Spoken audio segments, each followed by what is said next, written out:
Listen,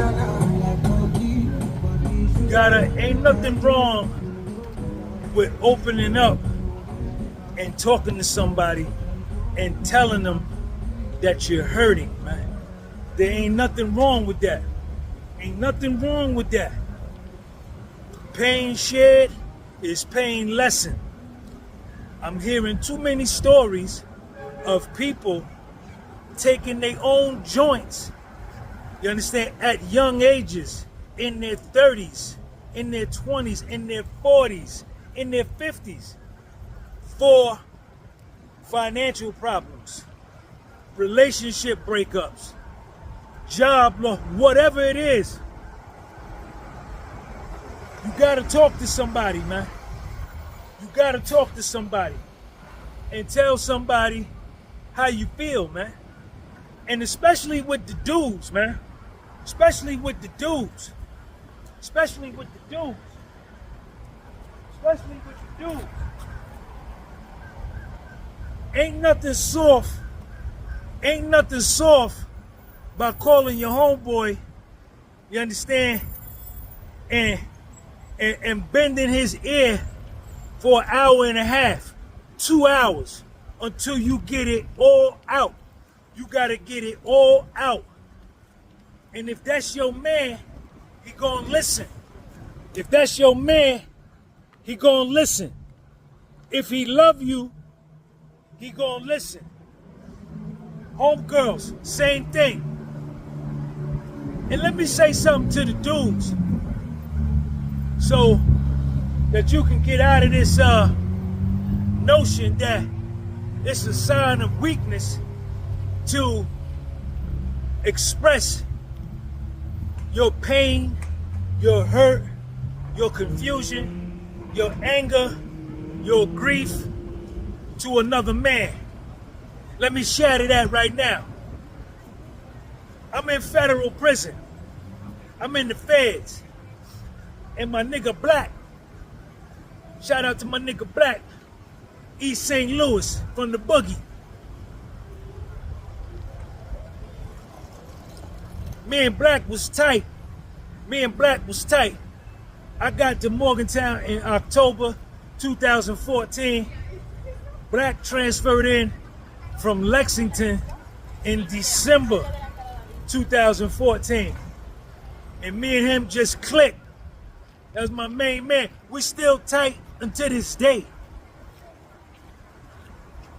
And we used to talk every day. We used to have book reading contests. We used to work out, do push-ups together. We used to have intellectual debates on various topics. He traded commodities from inside prison. He traded micro lots. He traded the yen, the euro, the pound, the Canadian dollar, soy, wheat, and the Japanese yen. And he was trading in a live account from inside prison. It was awesome. He used to write his own, he used to make his own charts by hand. I used to call it the Christmas tree.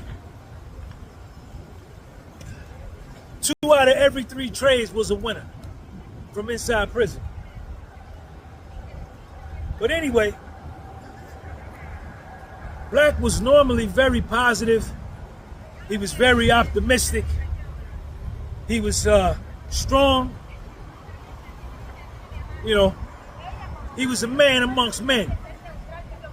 And one day, over by the track, the track was over there by the softball field, and we were sitting on the bleachers. Or he was sitting on the bleachers. Or we were sitting on the bleachers.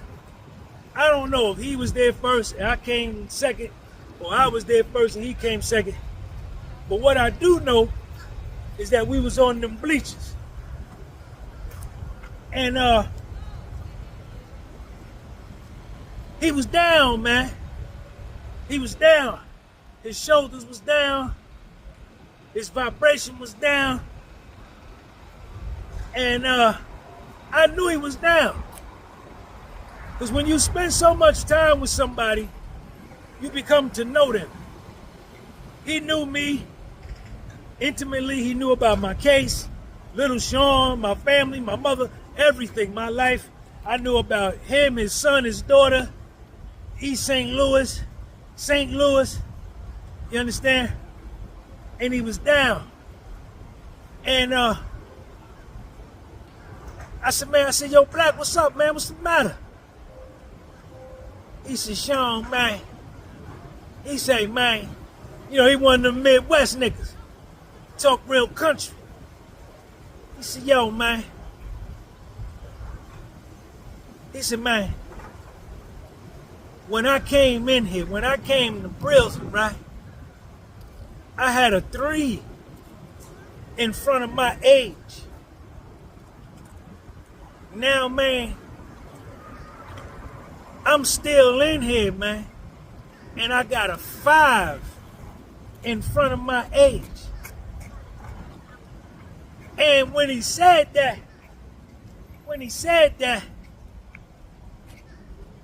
I couldn't say nothing because I had a little punk ass 18 months. He had 262 months. He had 22 years. And he just kept talking.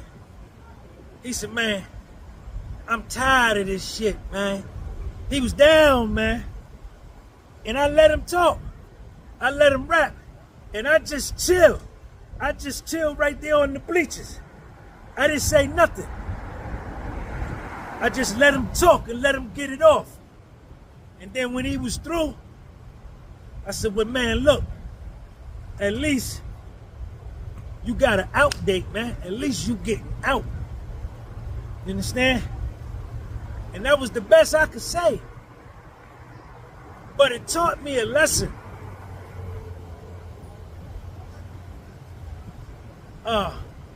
And Black was a real convict. You have inmates, which is like what I was. I was just doing time passing through. And then you have convicts. Niggas that got tremendous experience at doing time. And it was profound to me because here was my man, you understand, hurting in prison, right?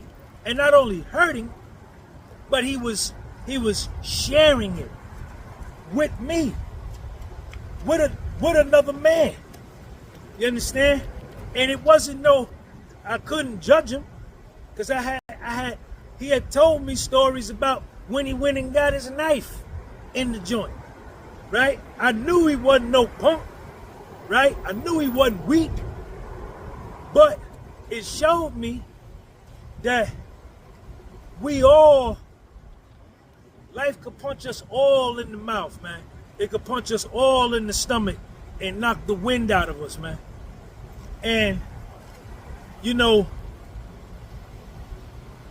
to this day, when I have an issue going on, and sometimes I do, I pick up the phone, I call my nigga Black, or I call my nigga Mister out in Michigan, right? I got dudes, or Patrick. I got men in my life that I don't go to no honey. You don't go to no honey with your problems. You don't go to your lady. You don't go to your wife or your lady with your problems. No, no, no, no, no, no. You let them come to you. You always showing strength around them. You ain't never showing no weakness. Otherwise, what are you good to them for? That's what you are to them. That solid rock, that black granite, that limestone. You call one of your niggas and you chew his ear off, right? One time, you chew his ear off for an hour, 2 hours, however long you need, 4, 5 hours, and then you go on about your day. And maybe the next day or the day after you get one follow-up call to maybe finish something you might have didn't get off in the first phone call. Then after that second follow-up call, it's over. Now you move on. If you continue to keep calling and calling, talking about the same thing, nah, never that, never that. Get your ass up out of here. Never that. Now you stuck. Now you showing weakness. But don't be afraid, man. Your life is worth living. Problems have solutions. Everybody goes through something in life. You're not the only one. You know what I'm saying? This too shall pass. Things come, things go. It rains. It storms, thunder, lightning, and then that storm passes, and then the sun come back out.